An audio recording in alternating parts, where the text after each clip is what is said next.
Hello guys, welcome back to our channel.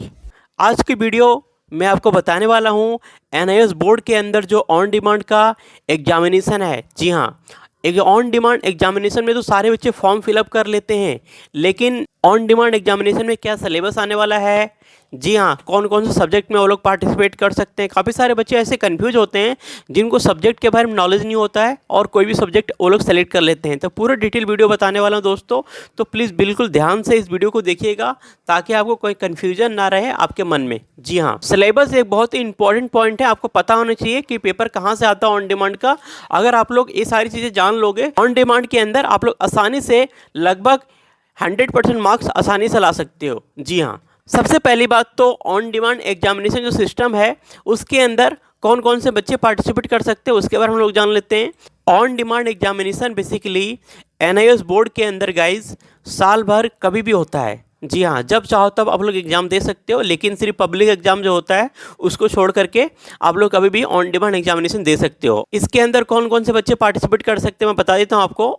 NIS board के marksheet में आपका एसवाईसीटी या फिर एसवाईसी आया हो, या फिर आपका कंपार्टमेंट आ गया हो किसी भी अदर बोर्ड में, चाहे सीबीएसई बोर्ड हो या फिर यूपी बिहार अदर बोर्ड हो, दोस्तों कोई भी बोर्ड हो, आपका कंपार्टमेंट आ गया या फिर फेल हो गए हो या फिर पास हो, आप इंप्रूवमेंट का भी एग्जाम देना चाहते हो तो भी आप लोग ऑन डिमांड के एग्जाम के थ्रू दे सकते हो। सिर्फ जो फ्रेश बच्चे हैं उनको छोड़ करके सारे बच्चे इस बोर्ड में एनआईएस बोर्ड के अंदर पार्टिसिपेट कर सकते हैं। एनआईएस बोर्ड बिल्कुल फ्लेक्सिबल है, किसी भी बोर्ड के बच्चे इसके अंदर अपना टीओसी करवा के मार्क्स को ट्रांसफर करवा के आप लोग एडमिशन करवा सकते हो। जी हाँ, अब हम लोग जान लेते हैं जो सब्जेक्ट है। देखिए, सेकेंडरी के अंदर क्लास 10th है सेकेंडरी, उसके अंदर ये सारा सब्जेक्ट आपको देखने को मिल रहा होगा। इन सारे सब्जेक्ट में आप लोग पार्टिसिपेट कर सकते हो, सब्जेक्ट को सेलेक्ट कर सकते हो। Hindi, English, Sanskrit, mathematics, science technology, social science, economics, business studies, home science, ठीक है, psychology, Indian cultural heritage, painting, data entry, accountancy, Bharat Darshan, Sanskrit सहित ये सारा सब्जेक्ट क्लास 10th का है। 12th का भी आप लोग देख रहे हो, Hindi, English, mathematics, physics, chemistry, biology. जी हाँ, अब मीडियम क्या है, मीडियम आप लोग दे सकते हो, हिंदी इंग्लिश मीडियम में पेपर आप लोग दे सकते हो आप लोग ऑन डिमांड के अंदर। जी हाँ, ठीक है, तो एग्जामिनेशन है पूरा ऑन डिमांड सिस्टम का, और पेपर की टाइमिंग आपको पता ही है, 2 बजे से 5 बजे के बीच में आपको हेड क्वार्टर या फिर जो नियर बाई केवीएस स्कूल है उसके अंदर पेपर करवाया जाता है। पेपर खासकर जो होता है, जी हाँ, पेपर जो होता है ट्यूसडे को, वेडनेसडे को और थर्सडे को पेपर होता है। हेड क्वार्टर में जो नोएडा सेक्टर 62 है उसके अंदर जो पेपर होता है ट्यूसडे, वेडनेसडे, थर्सडे और फ्राइडे को 4 दिन होता है। बाकी अगर केंद्रीय विद्यालय में आप लोग सेंटर सेलेक्ट करोगे तो ट्यूसडे, वेडनेसडे और थर्सडे को होगा। जी हाँ दोस्तों, उसके बाद यहाँ पर बोला गया जो प्रैक्टिकल होता है, प्रैक्टिकल कब होता है दोस्तों, एनआईएस बोर्ड का जो आप लोग ऑन डिमांड एग्जामिनेशन दे रहे हो, काफ़ी सारे बच्चे प्रैक्टिकल को लेकर कंफ्यूज रहते हैं, तो मैं प्रैक्टिकल की डेट बता देता हूँ। प्रैक्टिकल कब कब होता है ऑन डिमांड का। ऑन डिमांड का जो प्रैक्टिकल होता है पेपर से बाद होता है, जिस दिन आपकी पेपर होने वाली होती है उस दिन आपको प्रैक्टिकल के बारे में बताया जाता है। तो जैसे फिजिक्स का पेपर है आपका, तो फिजिक्स वाले प्रैक्टिकल के दिन आपको डायरेक्ट पेपर दे करके बाहर नहीं जाना है, आपको टीचर के पास जाना है, उनसे पूछना है भाई हमारा प्रैक्टिकल कब है। तो प्रैक्टिकल का स्लिप आपको दिया जाएगा, और प्रैक्टिकल कब होगा, एवरी फ्राइडे और Saturday on week basis on announcement of the day theory paper. जी हाँ, जिस वीक में आपकी एग्जाम होने वाली होगी, जैसे मंडे को आपका, ट्यूसडे को आपका एग्जाम है फिजिक्स का, तो उसी वीक में फ्राइडे और सैटरडे को आपकी जो फिजिक्स की जो प्रैक्टिकल होगी। जी हाँ दोस्तों, प्रैक्टिकल के लिए आपको प्रॉपर बताया जाएगा, आपको स्लिप दी जाएगी, जिस दिन आपका पेपर होने वाला है उसी दिन आपको, ठीक है ना। तो इसमें क्या होता है, प्रैक्टिकल बाद में होता है, पेपर पहले होता है, तो एक बात नोट कर लीजिएगा। देखिए रिजल्ट क्या है, ऑन डिमांड का 45 दिनों के बाद 45 डेज के बाद डिक्लेयर कर दिया जाता है। तो ये सारी चीज़ आपको पता नहीं चाहिए दोस्तों, ठीक है। अब हम लोग सिलेबस पे चलते हैं, जो बहुत ही इंपॉर्टेंट चीज़ है। एनआईएस बोर्ड का जो सिलेबस है दोस्तों, उसको हम लोग बिल्कुल डिटेल में जान लेते हैं, और सिलेबस कहाँ से आता है, क्या हमको पढ़ना चाहिए, कैसे पास होना चाहिए, तो बिल्कुल सिंपल तरीके से मैं आपको बताने वाला हूँ। देखिए, एनआईएस बोर्ड के अंदर जो सिलेबस है, सबसे पहली बात तो जो प्रीवियस ईयर क्वेश्चन पेपर है वो आपको पढ़ना है भैया। प्रीवियस ईयर क्वेश्चन पेपर कहाँ से मिलेगा, आपको अपने मोबाइल फ़ोन में गूगल बाबा के ऊपर आना है और यहाँ पर लिखना है NIOS previous year question paper. जी हाँ, NIOS previous year question paper. आप क्लास भी लिखना चाहो तो क्लास 12 लिख दो, क्लास भी लिखना चाहो तो लिख सकते हो। देखो, जो एनआईएस बोर्ड का जो वेबसाइट है उसी पे जाना भैया, एनआईएस बोर्ड का जो ऑफिशियल वेबसाइट है उसी पे आना है आपको। जैसे आप लोग एनआईएस बोर्ड का ऑफिशियल वेबसाइट पे आ जाओगे, प्रीवियस ईयर क्वेश्चन पेपर पे, ये लिंक मैं वीडियो के नीचे डिस्क्रिप्शन में डायरेक्ट डाल दूंगा, आपको इतना सर्च करने की जरूरत नहीं पड़ेगी दोस्तों, डायरेक्ट आप लोग वीडियो के नीचे डिस्क्रिप्शन से निकाल लेना लिंक, डायरेक्ट आप लोग यहाँ पे आ जाओगे। अब यहाँ पर आप लोग देख रहे हो question paper of previous year examination academic, यहाँ पर लिखा हुआ है सेकेंडरी क्यूपी। जी हाँ, question paper of April 2025।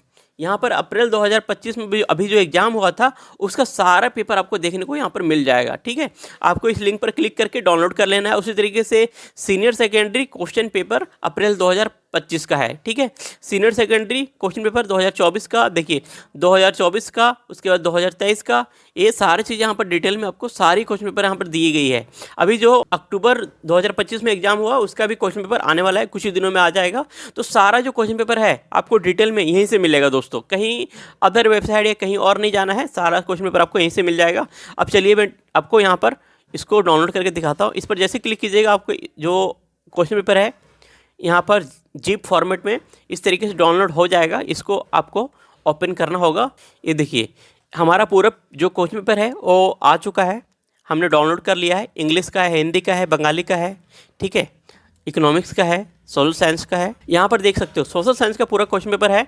Social science, अब ये जो क्वेश्चन पेपर आप लोग सॉल्व कर दोगे ना, 100 मार्क्स का पेपर है, 3 घंटे का टाइम होता है।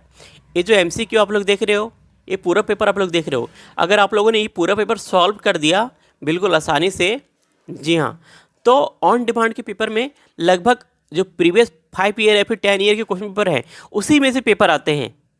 मतलब जो पासिंग नंबर है आप लोग प्रीवियस ईयर सॉल्व कर लोगे तो आसानी से स्कोर कर लोगे। जी हाँ, गारंटी है। आप लोग previous year question paper solve करो और जो सिलेबस है उस पर फोकस करो, ठीक है, ताकि आप लोग ऑन डिमांड के अंदर आसानी से पास हो जाओ और आपका साल जो है बच जाए। ठीक है, ये काफ़ी इंपॉर्टेंट क्वेश्चन पेपर है दोस्तों। देखो NIS बोर्ड के अंदर पास होना सबसे इजी है और सबसे आसान है।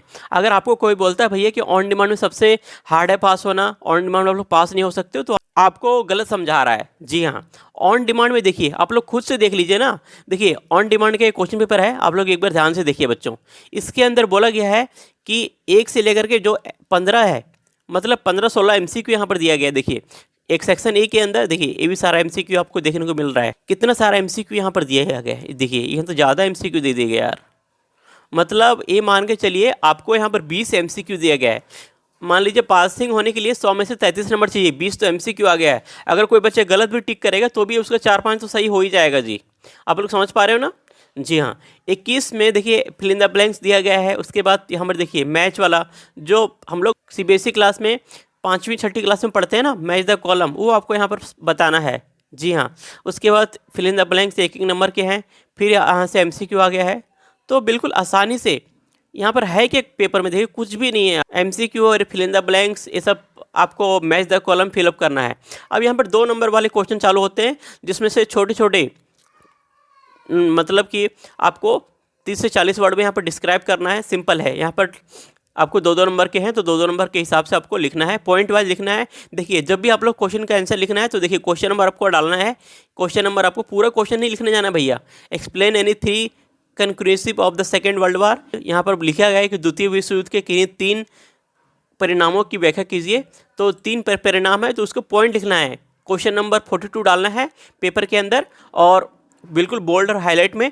फिर नीचे लिखना है आंसर लिख रहा हूँ, मतलब नीचे आपको आंसर लिखना है और आंसर लिख करके यहाँ पर लिखना है कि द्वितीय विश्व युद्ध के जो 3 कारण है, अब 3 कारण में तीनों को है, जो तीनों पॉइंट को आपको हाईलाइट करना है। जी हाँ, समझ पा रहे हो। तो इस तरीके से आप लोग पूरा एक्सप्लेन करके लिखोगे तो आपको पूरे में से पूरे मार्क्स मिल जाएंगे। ठीक है, तो बिल्कुल सिंपल है यार, NIS बोर्ड का क्वेश्चन पेपर आप लोग आसानी से पास आउट हो सकते हो। आपको बस सिंपल तरीके से समझना होगा कि पेपर में कैसे पास होना है। जी हाँ, आपको गाइडेंस और प्रॉपर सपोर्ट की ज़रूरत है, जो आपको मिलेगा हमारे चैनल ज्ञान टेक गुरुजी से दोस्तों। समझ पा रहे हो।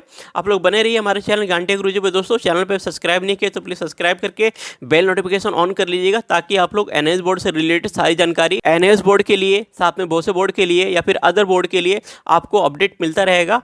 तो आप लोग बने रहिएगा हमारे चैनल ज्ञान टेक गुरुजी पे दोस्तों। देखिए इसी क्वेश्चन पेपर के अंदर सेट 1, सेट 2, सेट 3, मतलब एक ही पेपर आप डाउनलोड कर लोगे जिसके अंदर मल्टीपल सेट है। इसी क्वेश्चन पेपर को आप लोग सॉल्व करना है भैया। ठीक है, देखिए साइंस एंड टेक्नोलॉजी का है तो साइंस एंड टेक्नोलॉजी वाला क्वेश्चन पेपर हम लोग ओपन कर लेते हैं। देखिए आप लोग देख रहे हो ना, ये सारी चीज़ें हैं, बहुत ही इंपॉर्टेंट है। यहाँ पर भी MCQ है। ठीक है, इसमें भी 15, 16, 20 MCQ आप लोग देखने को मिल रहा है। फिर 1-1 नंबर का क्वेश्चन है, 2-2 नंबर वाले क्वेश्चन है, बहुत ही इंपॉर्टेंट है यार। आप लोग कन्फ्यूज नहीं होना भैया, बिल्कुल आसानी से पास हो सकते हो। तो प्रीवियस ईयर क्वेश्चन पेपर को सॉल्व करना है, कैसे डाउनलोड करना मैंने बता दिया आपको। आप लोग वेबसाइट पे आएंगे, यहीं से आपको सारी चीज़ें मिल जाएगी। ठीक है ना। अब देखिए, अब जो दूसरा इंपॉर्टेंट पॉइंट है, अभी हम लोग बताते हैं जो सिलेबस आपको कहाँ से मिलेगा। एनआईएस बोर्ड का जो पूरा सिलेबस है वो एनआईएस बोर्ड को वेबसाइट से ही मिलने वाला है। जी हाँ, तो यहाँ पर आपको लिखना है सबसे पहले एनआईएस जो मार्किंग स्कीमा होती है उसको डाउनलोड कर लीजिए। Marking schema for class 10th। जी हाँ, मार्किंग स्कीमा से आपको आइडिया आ जाएगा, आपको वेटेज पता चल जाएगी कौन से सब्जेक्ट का किस चैप्टर का कितना वेटेज है। ठीक है, यहाँ पर देखिए मार्किंग स्कीमा पे आप लोग आ चुके हैं। यहाँ पर देखिए हिंदी का है, आप लोग हिंदी पे क्लिक कीजिएगा तो हिंदी का आपको पता चल जाएगा कि किस चैप्टर में कौन से चैप्टर आने वाले हैं और कौन से चैप्टर टीएमए के लिए इंपॉर्टेंट है और कौन से चैप्टर आपको पब्लिक एग्जामिनेशन के लिए इंपॉर्टेंट है। तो अभी जो पब्लिक एग्जामिनेशन वाला पार्ट है उसको सिर्फ फोकस कीजिएगा पहले, उसके बाद टीएमए वाले पे जाइएगा। ठीक है ना, पब्लिक एग्जामिनेशन सारे पेपर पूछे जाते हैं। ठीक है, अब देखिए यहाँ पर क्वेश्चन पेपर डिजाइन किया गया है तो इस पर क्लिक कर दीजिए। यहाँ पर देखिए किस चैप्टर से किस ग्रामर से व्याकरण से कितना आने वाला है प्रॉपर ढंग से बताया गया है। ठीक है, मार्किंग स्कीमा को पता होनी चाहिए। मैं सभी बच्चों को पहले बोलता हूँ भाई कि मार्किंग स्कीमा को ध्यान से देख लो, क्या क्या आने वाला है, सब कुछ बताया गया है। ग्रामर से कितने नंबर का आने वाला, देखिए ग्रामर से 30 नंबर का आता है इंग्लिश में, राइटिंग स्किल से 25 नंबर का आता है, टेक्स्ट टोटल 100 मार्क्स का पेपर होता है। ठीक है ना, तो इस तरीके से आप लोग पूरा सिलेबस सारी चीज़ें आप लोग जान सकते हो। मार्किंग स्कीमा को बिल्कुल ध्यान से देखना बच्चों, ताकि आपको कोई इशू फेस ना करना पड़े। अगर आप लोग एक बार मार्किंग स्कीमा को ध्यान से देख लिए तो आपको आइडिया आ जाएगा कि किस चैप्टर से कितने मार्क्स का आने वाला है, उस हिसाब से आप लोग तैयारी कर सकते हो। तो ये पूरा जो लिंक है वो वीडियो के नीचे डिस्क्रिप्शन में डाल दूंगा। साथ में आप अपने सारे दोस्तों को जरूर वीडियो शेयर कर दीजिएगा, ताकि वो सारे बच्चे भी एनआईएस बोर्ड के ऑन डिमांड में एग्जामिनेशन में पास हो सके। ठीक है, तो दोस्तों इस चैनल पर नए हैं, चैनल को सब्सक्राइब करके बेल नोटिफिकेशन जरूर ऑन कर लीजिएगा, ताकि एनआईएस बोर्ड से रिलेटेड आपको सारी जानकारी मिलता रहे टाइम टू टाइम। ठीक है, मिलता है आपको अगले वीडियो में। थैंक यू फ्रेंड्स, जय हिंद, टेक केयर।